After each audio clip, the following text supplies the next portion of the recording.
ನೋಡಿ, ನಾವು ಸುಮ್ಮನೆ ಬಿಡಲ್ಲ ನಾವು. ನಾವು ನಾನು ಕಂಪ್ಲೇಂಟ್ ಕೊಡ್ತೀನಿ ನಾನು. ಇದೇನು ಅರ್ಥವೇ ಆಯ್ತಲ್ವಲ್ಲ. ಸರ್ ಸ್ವಲ್ಪ ಅರ್ಥ ಮಾಡ್ಕೊಳ್ಳಿ ಸರ್, ಹೇಳೋದನ್ನ ಸ್ವಲ್ಪ ಅರ್ಥ ಮಾಡ್ಕೊಳ್ಳಿ. ಈ ಸಿಚುವೇಶನ್ ನಮಗೂ ಹೇಗಾಗಿದೆ ಅಂತ ಹೇಳಲಿಕ್ಕೆ ಆಗ್ತಾ ಇಲ್ಲ ಸರ್. ಸ್ವಲ್ಪ ವೇಟ್ ಮಾಡಿ. ನೋಡಿ, ಮೀಟಿಂಗಲ್ಲಿ ಇದ್ದಾರೆ ಡಾಕ್ಟರ್. ಈ ಥರ ನೀವು ಗಲಾಟೆ ಮಾಡೋದೆಲ್ಲ ಸರಿ ಇಲ್ಲ ನೀವು. ಏನ್ರಿ ಅರ್ಥ ಮಾಡ್ಕೊಳ್ತಾರೆ? ಏನು ಅರ್ಥ ಮಾಡ್ಕೊಳ್ತಾರೆ? ಅಲ್ಲ ಕಣ್ರಿ, ಅವತ್ತು ನೋಡಿದ್ರೆ ನಮ್ಮ ಫಾದರ್ನ ಏನು ಇಲ್ಲ, ನಾರ್ಮಲ್ ಆಗೈತೆ, ಎಲ್ಲ ರಿಪೋರ್ಟು ನಾರ್ಮಲ್ ಐತೆ ಅಂದ್ಬಿಟ್ಟು ಮನೆ ಕಳಿಸ್ಬಿಟ್ಟು ಇವಾಗ ನೋಡಿದ್ರೆ ಅವ್ರು ಡೆತ್ ಆಗಿದಾರಲ್ರಿ. ಏನ್ರಿ ಮಾಡಬೇಕು? ನೋಡಿ, ಅದೇ ನಮಗೂ ಅರ್ಥ ಆಗ್ತಾ ಇಲ್ಲ. ಇವಾಗ ರಿಪೋರ್ಟ್ ನೀವು ತಂದಿರೋ ರಿಪೋರ್ಟಲ್ಲಿ ಎಲ್ಲ ನಾರ್ಮಲ್ ಆಗಿದೆ, ಅವ್ರು ನಾರ್ಮಲ್ ಆಗಿ ಇರಬೇಕಾಗಿತ್ತು. ಅದು ಬಿಟ್ಟು ಈಗ ಡೆತ್ ಆಗಿದೆ ನಾವು ಏನಂತ ಹೇಳೋದು ಹೇಳಿ? ಸ್ವಲ್ಪ ಡಾಕ್ಟರ್ ಮೀಟಿಂಗಲ್ಲಿ ಇದ್ದಾರೆ ಅಂತ ಹೇಳ್ತಾ ಇಲ್ವಾ? ಸ್ವಲ್ಪ ವೇಟ್ ಮಾಡಿ ಸ್ವಲ್ಪ ಹೊತ್ತು. ಏನ್ರಿ ಏನಿದು ಗಲಾಟೆ? ಏನು ನಡೆಸ್ತಾ ಇದ್ದೀರಾ ನೀವು? ಅದೇನು ಸರ್, ಇವಾಗ ಸ್ವಲ್ಪ ದಿನದಲ್ಲಿ ಪೇಷಂಟ್ ಬಂದಿದ್ರು, ಕುಮಾರ್ ಅಂತ. ಅವರಿಗೆ ಎಲ್ಲ ನಾರ್ಮಲ್ ಇತ್ತು, ಬ್ಲಡ್ ಮತ್ತು ಎಲ್ಲ ಪ್ರತಿಯೊಂದನ್ನು ಟೆಸ್ಟ್ ಮಾಡಿದಾಗ ನಾರ್ಮಲ್ ಅಂತ ಬಂದಿದೆ. ಇವಾಗ ಸಡನ್ಲಿ ಡೆತ್ ಆಗಿದ್ದಾರೆ ಅಂತ ಆ ಕಡೆ ಅವ್ರ ಪೇಷಂಟ್ಸ್ ಕಡೆಯವರೆಲ್ಲ ಬಂದು ಗಲಾಟೆ ಮಾಡ್ತಾ ಇದ್ದಾರೆ ಸರ್. ಅದು ಹೇಗ್ರಿ ಸಾಧ್ಯ ಆಗುತ್ತೆ? ಏನ್ರಿ ಏನಿದು? ಆ ಲ್ಯಾಬ್ನವ್ರು ಕರೆದು ಅದೇನು ವಿಚಾರಿಸ್ರಿ, ರಿಪೋರ್ಟ್ ಎಲ್ಲ ಕರೆಕ್ಟಾಗಿ ಕೊಟ್ಟಿದ್ದಾರೆ ಹೇಗೆ ಅಂದ್ಬಿಟ್ಟು. ಹಾಂ ಸರ್, ಒಂದು ನಿಮಿಷ. ಹಲೋ ರೀಟಾ, ಕಮಿಯಾರ್ ಸರ್. ಏನಮ್ಮ ಏನಿದು? ಕುಮಾರ್ ರಿಪೋರ್ಟ್ ನೀವೇ ತೆಗೆದಿದ್ದಲ್ವಾ? ಎಲ್ಲ ಟೆಸ್ಟ್ ರಿಪೋರ್ಟ್? ಹ್ಞೂ ಸರ್, ನಾನೇ ತೆಗೆದಿದ್ದು. ಆ ರಿಪೋರ್ಟಲ್ಲಿ ಏನು ಬಂದಿದೆ ಅದನ್ನೇ ನಾನು ಕೊಟ್ಟಿರೋದು. ಯಾವ ಥರ ಡೆತ್ ಆಗೋಕ್ಕಾಗುತ್ತೆ? ನಾರ್ಮಲ್ ಆಗಿರೋ ಮನುಷ್ಯ ಸಡನ್ಲಿ ಯಾವ ಥರ ಇದಾಗುತ್ತೆ? ಇವಾಗ ಬಾಡಿ ಚೆಕ್ ಮಾಡಿದ್ರೆ ಅವ್ರಿಗೆ ಲಿವರ್ ಮತ್ತು ಲಂಗ್ಸ್ ಪ್ರಾಬ್ಲಮ್ ಇದೆ ಅಂತ ಬರ್ತಾ ಇದೆ. ಅದೇಗಮ್ಮ ಸಾಧ್ಯ? ಸರ್ ಪ್ಲೀಸ್ ಸರ್, ನನಗದ್ರ ಬಗ್ಗೆ ಸ್ವಲ್ಪ ಗೊತ್ತಾಗ್ತಾನೆ ಇಲ್ಲ ಸರ್. ಏನು ಬೇಜವಾಬ್ದಾರಿಯಾಗಿ ಮಾತಾಡ್ತೀಯಮ್ಮ ನೀನು? ನೋಡಮ್ಮ, ಆ ದಿನ ಯಾರ್ಯಾರು ಟೆಸ್ಟ್ ಮಾಡಿಸಿದ್ದಾರೆ ಏನು ಅಂತ ಎಲ್ಲ ರಿಪೋರ್ಟ್ ನನಗೆ ಬೇಕಿವಾಗ. ಬೇಗ ತಗೋಬಾ. ಹಾಂ ಸರಿ ಸರ್, ಓಕೆ. ಏನು ಈ ಥರ ನೆಗ್ಲೆಕ್ಟ್ ಆಗಿದ್ದೀರಾ ನೀವು? ಈ ಥರ ಆದರೆ ಹೇಗೆ ಮಾಡೋದು? ಹಾಸ್ಪಿಟಲ್ ನಡ್ಸೋಕ್ಕಾಗುತ್ತಾ ಹೀಗಾದರೆ? ಸರ್ ಸಾರಿ ಸರ್, ನೋಡೋಣ, ಏನೋ ಮಿಸ್ಟೇಕ್ ಆಗಿದೆ ಸರ್. ಏನು ಮಿಸ್ಟೇಕ್ ಆಗಿದೆ? ಅಲ್ಲ ರೀ, ಅಮಾಯಕರು ಜೀವ ತೆಗಿಯಕ್ಕೆ ನಿಂತಿದ್ದೀರಾ ನೀವು? ಇದು ಈ ಥರ ಆದರೆ ತುಂಬ ಕಷ್ಟ ಆಗುತ್ತೆ ರೀ. ಸರ್ ಪ್ಲೀಸ್ ಸರ್, ಸ್ವಲ್ಪ ತಾಳ್ಮೆ ತಗೊಳ್ಳಿ ಸರ್, ಇವಾಗ ಗೊತ್ತಾಗುತ್ತಲ್ವಾ? What non sense. ಏನಮ್ಮ ಇದೆಲ್ಲ?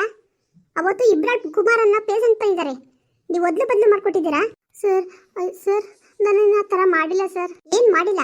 ಇಲ್ಲಿ ನೋಡ್ರೆ ಗೊತ್ತಾಗಲ್ವಾ? ಏನಮ್ಮ ಏನಿದು? ನಮ್ಮ ಹಾಸ್ಪಿಟಲ್ ನೇಮ್ ಹಾಳು ಮಾಡಬೇಕು ಅಂದ್ಕೊಂಡಿದ್ಯಾ ನೀನು? Sir please sir, please sir, ನನಗೆ ಗೊತ್ತಾಗಲಿಲ್ಲ ಸರ್. ಸೇಮ್ ನೇಮ್ ಆಗಿರೋದ್ರಿಂದ ಸ್ವಲ್ಪ ಕನ್ಫ್ಯೂಸ್ ಆಗಿದೆ ಸರ್. ಏನಮ್ಮ ಇಷ್ಟೊಂದು ಬೇಜವಾಬ್ದಾರಿ ತಂದಿದ್ದು ಮಾತಾಡ್ತೀರಾ? ನಾಚಿಕೆ ಆಗಲ್ವಾ ನಿನಗೆ? ಹಾಂ, ಏನು ಮಾಡಬೇಕು ಅಂದ್ಕೊಂಡಿದ್ಯಾ? ನಮ್ಮ ಹಾಸ್ಪಿಟಲ್ ಮುಚ್ಚಬೇಕು ಅಂದ್ಕೊಂಡಿದ್ಯಾ ನೀನು? ಸಾರಿ ಸರ್, ನನಗೆ ಗೊತ್ತಾಗಲಿಲ್ಲ ಸರ್.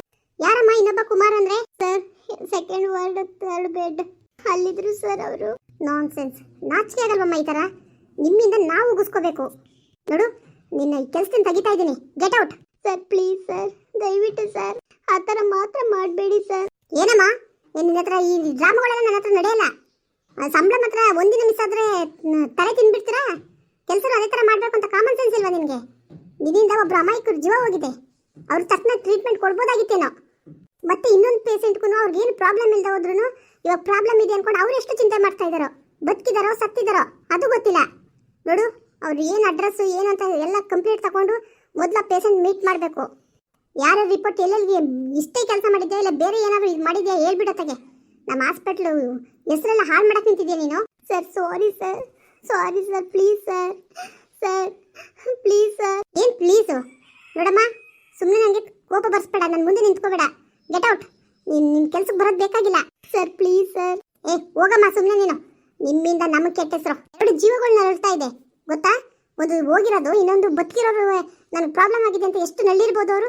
ಅರ್ಥ ಮಾಡ್ಕೋಬೇಕಲ್ವಮ್ಮ ನೀನು? ಏನಮ್ಮ ಈ ಥರ ನೀವು ಮಾಡೋ ಕೆಲಸಗಳು ನೀವು? ಸ್ವಲ್ಪ ಹೊತ್ತು ನಿಂತ್ಕೋಬೇಡ ನನ್ನ ಕಣ್ಮುಂದೆ ನೀನು, ಹೋಗ್ತಾ ಇರೋ. ಏನ್ರಿ ಈ ಥರ ನೆಗ್ಲೆಕ್ಟು? ಈ ಥರ ಏನ್ರಿ ನೀವು? ಸರ್ ಸಾರಿ ಸರ್, ಏನೋ ತಪ್ಪಾಗಿ ಹೋಗಿದೆ. ನೋಡಿ, ಮೊದಲು ಆ ಪೇಷಂಟ್ ಯಾರು ಅಂತ ನೋಡಿಬಿಟ್ಟು ಬದುಕಿರೋ ಪೇಷಂಟ್ನಾರು ಉಳಿಸ್ರಿ. ಅವರು ಎಷ್ಟು ಚಿಂತೆ ಮಾಡ್ತಾ ಇದ್ದಾರೋ ಏನೋ. ನಿಮ್ಮ ನೆಗ್ಲೆಕ್ಟಿಂದ ಅಮಾಯಕರು ಪ್ರಾಣ ತೆಗೆದು ಒಳ್ಳೇದಲ್ಲ ಕಣ್ರಿ. ಸರ್ ಸಾರಿ ಸರ್, ಮತ್ತೆ ಈ ಥರ ಆಗ್ದಂಗೆ ನೋಡ್ಕೊಳ್ತೀವಿ. ಏನು ನೋಡ್ಕೊಳ್ತೀರಾ ಏನೋ? ಸರಿ ಡಾಕ್ಟರ್, ಅದು ಯಾರು ಮಾತಾಡ್ತೀವಿ ನಾವು? ಏನ್ರಿ ಅಮಾಯಕರು ಜೀವ ತೆಗಿಯಕ್ಕೆ ನಿಂತಿದ್ದೀರಾ?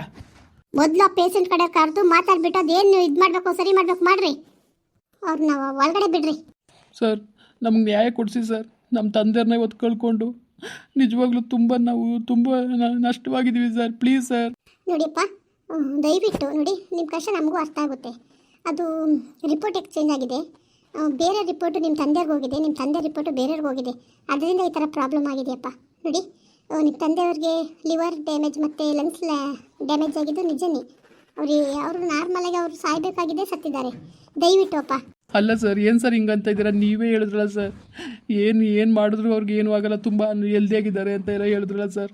ಇವತ್ತು ನೋಡಿದ್ರೆ ನಮ್ಮ ತಂದೆ ತೀರೋದ್ರಲ್ಲಿ ನಮ್ಗೆ ಹೆಂಗಾಗಬೇಕು ಸರ್? ನಿಜವಾಗ್ಲೂ ಅವರು ನಾರ್ಮಲಾಗಿ ಅವ್ರೆ ಅಂತ ಕೇಳಿದ್ಮೇಲೆ ನಮಗೆ ಎಷ್ಟು ಸಂತೋಷ ಆಗಿತ್ತು ಗೊತ್ತು ಸರ್. ಮನೇಲಿ ಹಬ್ಬ ಮಾಡಿದ್ರು ಸರ್ ನಾವು. ಇವತ್ತು ನೋಡಿದ್ರೆ ಈ ಥರ ಆಗಿದ್ದಿಲ್ಲ, ನಾವು ಯಾರಿಗೆ ಹೇಳೋದು ಸರ್? ನೋಡಪ್ಪ, ನಿನ್ನ ನೋವು ಎಷ್ಟು ಅಂತ ನನಗೂ ಅರ್ಥ ಆಗುತ್ತೆಪ್ಪ. ದಯವಿಟ್ಟು ಅರ್ಥ ಮಾಡ್ಕೊಳ್ಳಿ ನೀವು. ನೋಡಿ, ಇವಾಗ ನಾವೇನಾದರೂ ಮಾಡಿ ಸಾಯಿಸಿದ್ದೀವ, ಅವ್ರ ರಿಪೋರ್ಟ್ ಎಕ್ಸ್ಚೇಂಜ್ ಆಗಿದೆ, ನಾವು ಕೊಟ್ಟಿರೋ ಭರವಸೆ ತಪ್ಪು ಆಗಿದೆ ಅನ್ನೋದು ಬಿಟ್ಟರೆ ಬೇರೆ ಏನೂ ಇಲ್ಲಪ್ಪ.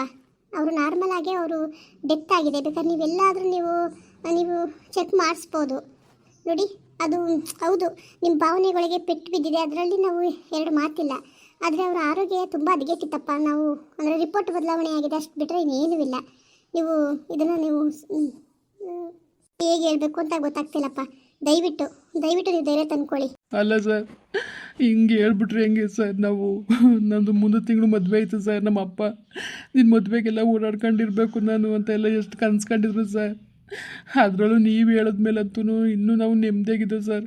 ಈಗ ನೋಡ್ರಿ ಸಡನ್ನಾಗಿ ಡೆತ್ ಆಗಿದ್ದಾರೆ ನಮ್ಮಪ್ಪ. ನಾವು ಯಾರು ಕೊಟ್ಟು ಹೇಳ್ಕೊಳ್ಳೋದು ಸರ್? ದಯವಿಟ್ಟು ಈ ಕೆಲಸ ಯಾರಿಗೂ ಮಾಡಬೇಡಿ ಸರ್. ರಿಪೋರ್ಟ್ ಬದಲಾವಣೆ ಅಂತ ನೀವೇನೋ ಕೂಲಾಗಿ ಹೇಳ್ಬಿಡ್ತೀರಿ, ಆದರೆ ನಮ್ಮ ಭಾವನೆಗಳಿಗೆ ಎಷ್ಟು ಪೆಟ್ಟು ಬಿದ್ದಿದ್ದಾವೆ ಸರ್, ಅದನ್ನ ಅರ್ಥ ಮಾಡ್ಕೊಳ್ಳಿ ನೀವು. ನೋಡಪ್ಪ, ಇವಾಗ ನಿಮ್ಮ ತಂದೆಯವ್ರಿಗೆ ಏನಾದರೂ ಮೆಡಿಸಿನ್ ಕೊಟ್ಟು ಏನಾದರೂ ಹೆಚ್ಚು ಕಮ್ಮಿ ಆಗಿದ್ರೆ ಅದರಲ್ಲಿ ಏನಾದರೂ ಹೇಳೋಂಥದ್ದು ಇತ್ತು ಅಲ್ವಪ್ಪ?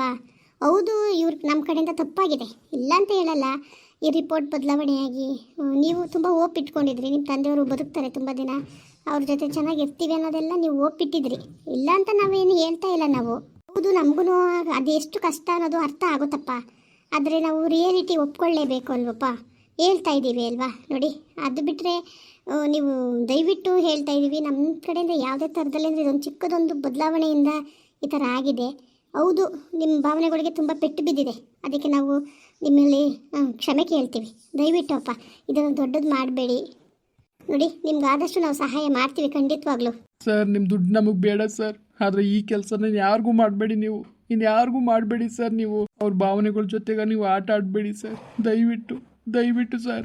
ಓಕೆನಪ್ಪ, ಓಕೆ, ಧೈರ್ಯ ತಂದ್ಕೊಳ್ಳಿ. ಸಾರಿ ಆಯಿತಾ? ನಮ್ಮ ಕಡೆಯಿಂದ ತುಂಬ ದೊಡ್ಡ ತಪ್ಪಾಗಿದೆ, ದಯವಿಟ್ಟು ಕ್ಷಮಿಸ್ಬಿಡಿ. ಏನ್ರಿ ಇದೆಲ್ಲ? Sorry sir. ನೀವು ಸಾರಿ ಕೇಳಿದ ತಕ್ಷಣ ಅವ್ರಿಗಾಗಿರೋ ನೋವು ತಪ್ಪೋಗುತ್ತೇನ್ರಿ? ನಾನ್ ಸೆನ್ಸ್. ಮೊದಲು ಅವಳು ಕೆಲಸದಿಂದ ಕಿತ್ತಾಕ್ರಿ. ಹಾಂ, ಖಂಡಿತ ಸರ್, ಖಂಡಿತ. ಅಷ್ಟೇ ಅಲ್ಲ, ಇವಾಗ ಇನ್ನೊಬ್ಬರಿಗೆ ಅದಲು ಬದಲು ಮಾಡಿ ರಿಪೋರ್ಟ್ ಕೊಟ್ಬಿಟ್ಟು ಅವ್ರಿಗೆ ಎಷ್ಟು ಮಾನಸಿಕವಾಗಿ ಕಿರುಕುಳ ಅನುಭವಿಸ್ತಾ ಇದ್ದಾರೋ, ಎಷ್ಟು ನೋವು ಅನುಭವಿಸ್ತಾ ಇದ್ದಾರೋ. ದಯವಿಟ್ಟು ಅವ್ರನ್ನ ಯಾರು ಅಂತ ಬೇಗ ಹುಡುಕ್ಬಿಟ್ಟು ಅವ್ರಿಗೆ ಏನು ಸಮಸ್ಯೆ ಇಲ್ಲ ಅನ್ನೋದನ್ನ ನೀವು ತಿಳಿಸ್ಬೇಕು ನೀವು. ಓ ಎಸ್ ಸರ್, ಖಂಡಿತವಾಗ್ಲೂ ಅದು ನಮ್ಮ ಕೆಲಸನೇ ಅಲ್ವಾ ಸರ್? ಮೊದಲ ಕೆಲಸ ಫಸ್ಟ್ ಮಾಡ್ತೀವಿ. ಸರಿ, ಓಕೆ. ಆ ಹುಡುಗನಿಗೆ ಏನಾದರೂ ಸ್ವಲ್ಪ ಸಹಾಯ ಮಾಡಿರಿ ಪಾಪ. ಅದೇನು ಕಾರ್ಯದ ಖರ್ಚು ಮತ್ತು ಮುಂದೆ ಬರೋ ತಿಥಿ ಆ ಥರ ಎಲ್ಲ ಖರ್ಚಿಗೆ ಸ್ವಲ್ಪ ಅಮೌಂಟ್ ಕೊಟ್ಬಿಡಿ. ಹಾಂ ಸರ್, ಖಂಡಿತವಾಗ್ಲೂ ಕೊಡೋಣ. ಮುಂದುವರಿಯುವುದು. ಪ್ಲೀಸ್ ಲೈಕ್ ಮಾಡಿ, ಕಮೆಂಟ್ ಮಾಡಿ, ಸಬ್ಸ್ಕ್ರೈಬ್ ಮಾಡಿ.